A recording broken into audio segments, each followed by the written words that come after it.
बाजार में कहां करना चाहिए आपको ट्रेड। इस वक्त अगर आप निफ्टी और बैंक निफ्टी पे नजर डालें, दोनों ही की इंडाइसेस पे आपको दबाव देखने को मिल रहा है। ऊपरी स्तरों पे अगर आप देखें, शुरुआती ट्रेड जो हमने देखा था वहां से हम फिसले, टिकने की कोशिश जारी है। आज के दिन में अगर आप इस वक्त बाजार पे नजर डाल रहे हैं तो आपको लोस के ज्यादा करीब बाजार दिखाई देगा। गैप डाउन के बाद संभलने की कोशिश हमने जरूर की है निफ्टी और बैंक निफ्टी में, लेकिन प्रेशर लगातार बना हुआ है।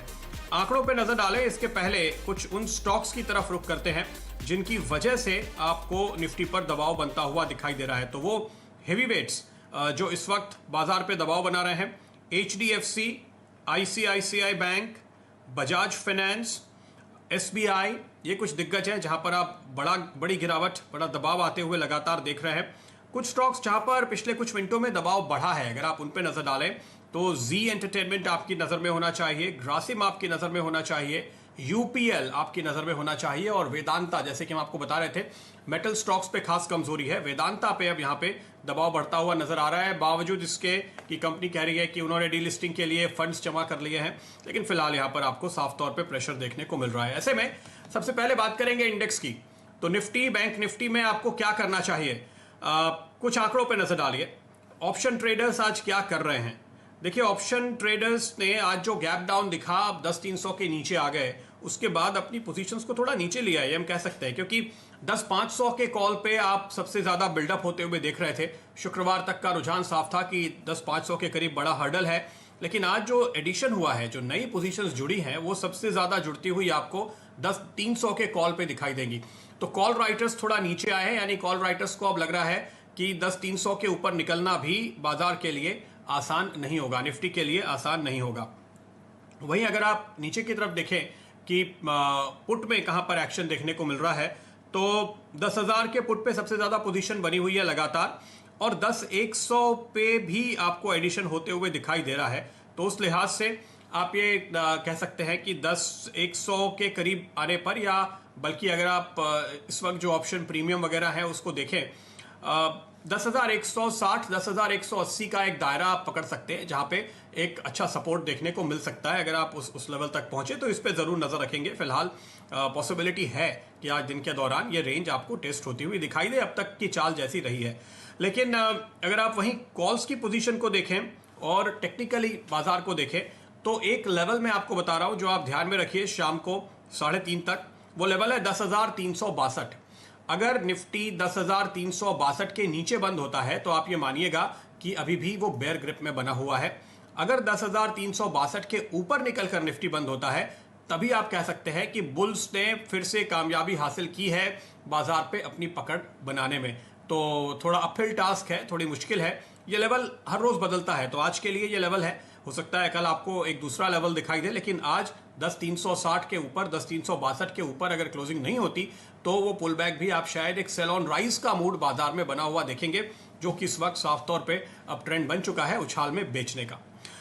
तो चलिए आगे बढ़ते हैं। 10,362 के लेवल पर तो आपकी नजर होगी। मेरे साथ इस वक्त मानव चोपड़ा जुड़ रहे हैं, टेक्निकल एनालिस्ट, आपको राय देने के लिए। मानव, स्वागत है आपका।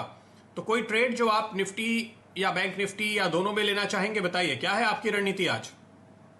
जी बिल्कुल, अगर हम मार्केट की देखें तो कहीं ना कहीं पिछले हफ्ते की जो हमने मोमेंटम देखी थी, एक बहुत स्ट्रॉन्ग हर्डल हमें दिखा था निफ्टी में at on the upside at 10,350 और 10,450 के रेंज में काफी सेलिंग प्रेशर दिख रहा था। आज जिस तरह गैप डाउन हुआ है, प्राइजेस इनफैक्ट में कोई भी शॉर्ट टर्म बाउंस आ रहा है उसमें हम इंट्राडे चार्ट्स में देख रहे हैं कि कहीं ना कहीं इंट्राडे में भी अपसाइड में एक सेलिंग प्रेशर बन रहा है। तो मेरा ऐसा मानना है कि नियर टर्म में फाइनेंशियल्स एंड मेटल स्पेस में काफी शॉर्ट टर्म बाइसेस रह सकता है for a bearish stance, and उसके चलते मार्केट्स में एक वीकनेस रह सकती है। मार्केट का ब्रेथ भी काफी वीक है, एंड कहीं ना कहीं वीकली चार्ट्स भी कहीं ना कहीं उसमें एक एग्जॉशन दिख रहा है। तो उसके चलते निफ्टी में मेरा रुझान रहेगा sell on rise play, stop loss रहेगा 10,300 का।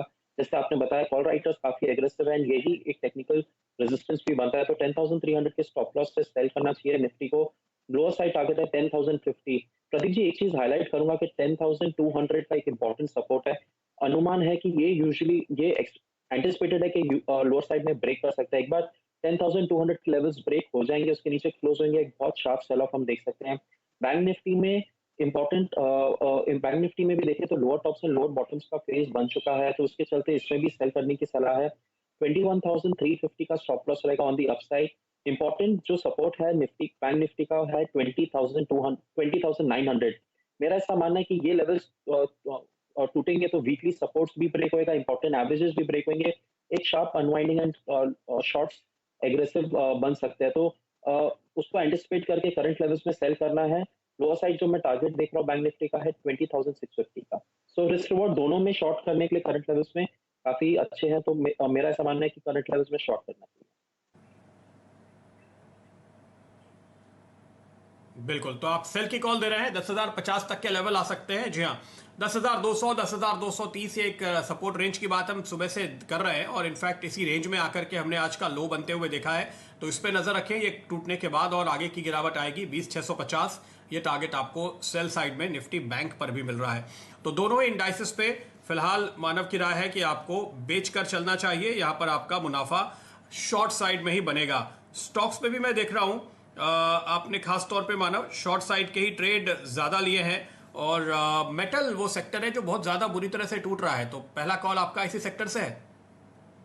जी बिल्कुल, मेरा जो पहला कॉल है वो रहेगा सेल हिंडाल्को पे है। अगर हम देखें तो पिछले 2 हफ्ते में जिस तरह की प्राइसेस में रैली आ चुकी है ऑलरेडी 100 के लेवल से बढ़ के स्टॉक 150 का हाई बना के, वहाँ पे कहीं न कहीं हमने एग्जॉस्शन और डाइवर्जेंस फॉर्मेशन देखे हैं। एंड यूजुअली वो फॉर्मेशन के बाद जब ये प्राइसेस में एक ब्रेकडाउन आता है सपोर्ट का, एक सेल ट्रिगर डेफिनिटली हो जाता है। तो उसके चलते प्राइसेस भी देखें तो पिछले वीकली के इंपॉर्टेंट लोज को ब्रीच कर चुका है, तो इसके हिसाब से इसको सेल की स्ट्रैटेजी बनती है। इसका 148 का स्टॉप लॉस रहेगा। लोअर साइड टारगेट में हिंडाल्को में 135 का देख रहा हूँ। जो मेरा सेकंड पिक भी रहेगा वो भी सेल है प्रदीप जी, वो रहेगा फ्रॉम बैंकिंग। तो मेरा ऐसा मानना है कि आईसीआईसीआई बैंक सबसे वीक है from the banks, private banks. And कहीं ना कहीं लास्ट टाइम जब भी टॉप भी बना था मार्केट्स में, तो आईसीआईसीआई बैंक ने जिस तरह का एक बेरिश फॉर्मेशन किया था, उसके चलते आईसीआईसीआई बैंक में भी सेल करने की सलाह है। स्टॉप लॉस इसका 350 का है। लोअर साइड टारगेट में 325 का देख रहा हूँ। मेरा थर्ड कॉल जो रहेगा प्रदीप जी वो है सेल ऑन जी एंटरटेनमेंट।